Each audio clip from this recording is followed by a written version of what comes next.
논란이 지금 이어지고 있는 또 다른 현장도 있습니다. 바로 현재 진행형이라고도 할 수 있을 것 같은데요. 종교관과 역사관 논란에 휘말린 박성진 중소벤처기업부 장관 후보자 인사청문회 이야기입니다. 오늘 오전 시작부터 논란이 있었는데 어떤 상황이었는지 영상으로 확인해 보시겠습니다.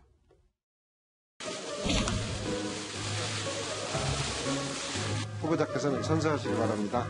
오늘 이 자리에 한 점의 의혹도 없이 성실히 소명드릴 것을 다시 한번 약속드립니다. 어제 그 후보자가 우리 청문회장에 방문해서 잠시 이곳을 둘러보는 수준이 아니고 장관 후보자의 자리에 앉아서 실제 리허설을 하는 그런 상황이 빚어졌습니다.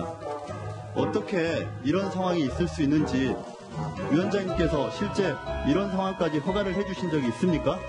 저는 전혀 그 보고를 받지 못했고 우리 행정실에서도 청문회장 사용을 사전에 승인한 사실이 없다고 합니다. 상식적으로 이해할 수 없는 부분입니다. 국회법에 명기된 규정까지 어겨가면서 청문회를 미리 준비한 행위이고. 자, 인사청문회 시작부터 좀 만만치 않은 상황인 것 같습니다. 강병규 기자, 네.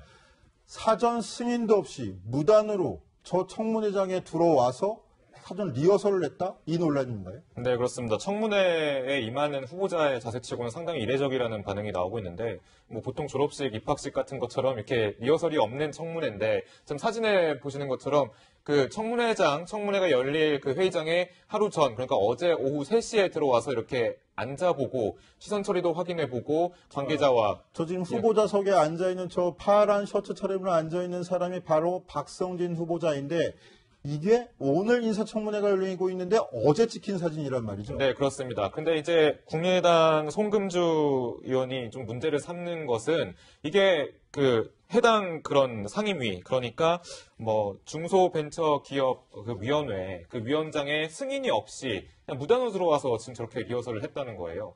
그것은 뭐 어떻게 보면은 국회법을 어긴 것이다. 뭐 이렇게 해서 지금 박성진 후보자는 자질이 없다 이렇게 주장을 하고 있는 거죠. 자, 이수희면서 어떻게 보면은 자기가 국회 인사청문회에 임하는 자세가 저렇게 적극적이라고도 해석할 수 있는 것 같은데 문제는 저게 국회법을 어겼다 이런 논란까지 벌어지고 있는 거예요.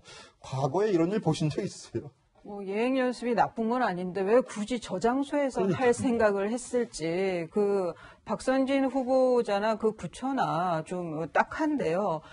국회의원들이 굉장히 기분 나빠하는 게 자기네들 무시했을 때잖아요. 본의를 인정해주고 막 이랬을 때 좋아하는데 왜 저런 어프로치 저런 접근도 좀 대단히 좀 아마추어적이다라는 생각도 들고 뭐 그 의지는 이 청문회를 준비하는 의지는 뭐 그 높이 살만합니다만은 안 그래도 좀 못마땅해서 쳐다보고 있는 청문회장인데 네.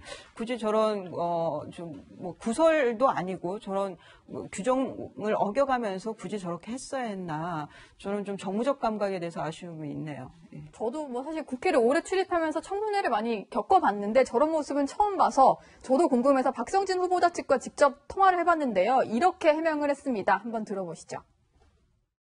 국회를 한 번도 출입을 안 와보셨었기 때문에요. 그래서 국회 출입 절차나 동선이나 이런 걸 확인하려고 오셨는데 마침 어제 이제 녹화 채널 그 방송 중계용으로 카메라를 설치하는 과정에서 문이 열려 있었던 것 같아요. 그래서 같이 잠깐 들어와 봤던 거 그게 답니다. 일단은 그 중소벤처기업부 자체가 처음 생긴 부처입니다. 그리고 첫 장관이고 뭔가 열심히 준비를 하려는 모습인 것 같은데 해명을 듣다 보니까 마침 문이 열려 있었다 이렇게 얘기를 하더라고요. 그런데 사실은 이제 뭔가 국회 절차를 전혀 모르고 알아보려는 노력도 하지 않고 그냥 무작정 저런 행동을 해버린 게 아닌가 이런 좀 아쉬움이 들더라고요. 자, 여러 가지로 논란을 빚고 있는 박성진 후보자 이야기를 이어가고 있는데요. 박성진 후보자 그러면 뉴라이트 사관이다, 뭐 역사관이나 종교관 때문에 또 문제가 됐는데 특히 야권이 아니라 여당에서도 비판을 하는 모양새예요.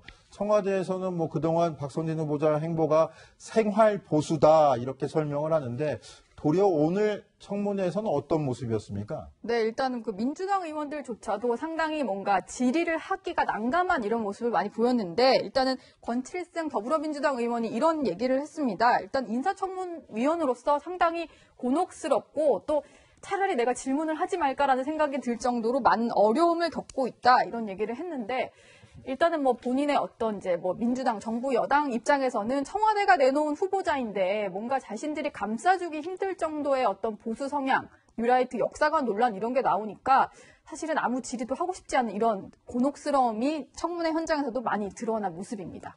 예, 특히나 오전 청문회에서 가장 눈길을 끌었던 대목, 저는 바로 이 장면이었는데요. 친문 핵심이라 불리는 김경수 의원과 박성진 후보자 간의 설전이었습니다. 직접 한번 들어보시죠. 정부 세력을 논할 때도 확신에 찬 태도로 임했고 상대방을 설득하려 했다. 그 부분에 대해서는 동의할 수 없습니다. 한 번도 시민단체 활동이나 정치적인 활동을 한 번도 한 적이 없습니다. 그래서 아마 검증 단계에서도 전혀 나오지 않았을 거고요. 한두 가지 흔적을 가지고 제 전체의 어떤 역사관이나 이념을 얘기하는 것은 올바르지 않다고 생각합니다. 이 시대에 맞는 요구가 무엇인가에 대해서도 본인이 좀 분명하게 그런 인식을 가지고 장관직에 임해야 된다. 이런 차원에서 문제 제기되고 있는 거다라는 걸 한번 좀 다시 한번 좀 생각해 보셔야 된다. 자, 이수희 변호사도 김경수 의원 말 어떻게 들으셨어요? 제가 듣기로는 지금 문제를 삼은 게 장관직에 임해야 되는 자세, 정무적 감각이 너무 떨어지는 거 아니냐, 스스로 한번 판단해 봐야 되는 거 아니냐, 이렇게 이야기를 했는데 어떻게 들으셨어요? 그러니까 돼도 정권에 부담되고 안 돼도 부담되는데 차라리 안 되는 게 낫다라는 쪽 아닌가, 김경수 의원 쪽은. 그게 뭐 청와대와 교감을 두고 하는 말은 아닌 것 같은데 여하튼 김경수 의원 입장에서는 이제 자진 사퇴라든가 뭐 이런 거를 애둘러서 권하는 걸로 보입니다. 저 박성진 후보자에 대해서 처음에 창조 그 과학관이 과학회 뭐 이런 게 나왔을 때는 여당에서 당황해 하다가 뉴라이트 사관 뭐 이런 얘기가 나오니까 이제는 야당에서 특히 한국당에서 엄청 당황해 했다는 거예요. 그래서 여당 야당 모두에게 이제 시쳇말로 맹붕을 안겨준 후보. 그래서 또 여야도 누구도 이걸 공격하기도 그렇고 방어해주기도 뭐한 후보가 된 게 박성진 후보인데 이것은 저는 참, 우리 시대의 그 시체편, 우픈 상황, 웃기고도 슬픈 자아상 같은 것이 아닌가 생각도 들고 그리고 도저히 많은 분들이 또 그런 말씀 하세요. 인문계열 쪽이면은 이해를 하겠는데 기계공학과 교수가 왜 굳이 저런 아주 뜨거운 정치적 인물들에 대해서 사관에 대해서 도마가 올라오는지 그것도 이해가 안 간다라는 분들도 있고 그래서 이제 권력을 쫓던 사람인가 싶기도 하고 여러 가지로 참 물음표가 지어지는 후보자가 바로 박성진 후보자였습니다. 자, 그런데 노은지 기자 오히려 자유한국당에서 박성진 후보를 두둔하는 그런 분위기도 있다면서요? 네, 그렇습니다. 어떻게 보면은 성향만 보면 한국당의 성향과 가깝잖아요. 그렇다 보니까 이런 얘기까지 나왔는데 인사청문위원인 정유섭 한국당 의원이 이렇게 얘기를 했습니다. 제가 볼 때는 이 박성진 후보자가 올바른 역사관을 갖고 있어서 임명되기 힘들 것 같다. 민주당이 반대하고 있다. 이런 재미있는 얘기까지 나왔는데요. 일단 한국당 입장에서는 뭔가 논문 표절이라든지 다운계약서 작성 이런 개인 비리를 향해서도 좀 공격을 펴는 분위기인데 이수희 변호사가 말씀하신 대로 조금 난감해하는 분위기인 것 같아요. 뭔가 질문을 할 때마다 보수 성향의 답들이 돌아오기 때문에 한국당 입장에서도 상당히 좀 처리하기가 곤란한 그런 후보자가 아닐까 이런 생각이 듭니다. 자, 그런데 강병규 기자는 청와대 쪽 관계자를 취재한 내용이 있다면서요.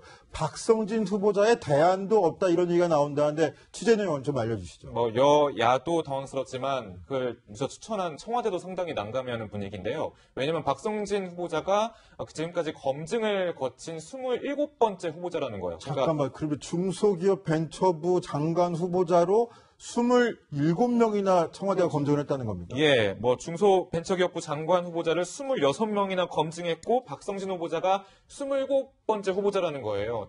근데 다들 안 한다고 하니까 방법이 없다는 건데. 다들 안 한다? 왜냐면 한간에 들리기로는 주식 백지 신탁이라는 그런 제도가 있기 때문에 주식을 다 팔아야 하기 때문에 그걸 거절하는 후보자들도 있었다는 겁니다. 그렇기 때문에 이런 성향 문제, 이념 문제가 나와도 사실 청와대가 어떻게 할 수 있는 방법이 없는 거죠. 자, 본인이 고사를 하는 후보들이 많다. 이게 어떻게 된 일일까요? 이게 이제 다른 부처에서도 이런 일들이 이제 왕왕 있었다고 이제 고충들을 계속 얘기를 하는데, 그러니까 이름도 어려워요. 중소벤처기업부. 이 부처가 지금 새로 생긴 부처이니까. 근데 또 봐도 중소벤처기업에 대해서 예산을 배분하고 정책을 수립하는데 보면 이게 이렇게 힘 있는 부처처럼 보이지도 않잖아요. 그렇다 그러면 거기에 장관 후보자로 이제 거명이 됐을 때 그렇게 힘 있는 부처도 아닌 것 같은데, 죄송합니다. 중뱅부에는. 그런데 이 또 후보자가 돼서 저렇게 인사청문회에 가서 속된 말로 탈탈 털려야 되니까 그리고 또 하나는 이 중소벤처기업부의 경우에는 IT라든가 아니면 기술 쪽, 여하튼 과학 분야, 과학 기술 분야의 전문성을 또 갖고 있는 사람이어야 되고, 그러다 보니까 좀, 원초적으로 이렇게 태생적으로 인재풀이 좁을 수밖에 없는 곳, 그리고 거기에서 또 이런 부처의 힘이라든가 이런 걸 따졌을 때 후보자들은 썩 좋아하지 않는 부처. 그런 것이 이제 맞물리면서 이렇게, 인사난을 겪고 있는 걸로 보이는데요. 이런 걸 뚫기 위해서는 대탕평책을 해야 되지 않느냐, 이런 부처에는 그런 생각이 드네요. 성향을 가리지 않는 인재를 뽑는 인사가 되길 바라겠고요. 자, 자유한국당의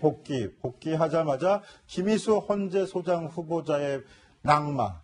전국이 또 요동을 치고 있습니다. 정치데스크 꼼꼼히 취재해서 전해드리도록 하겠습니다. 60초 후에 돌아오겠습니다.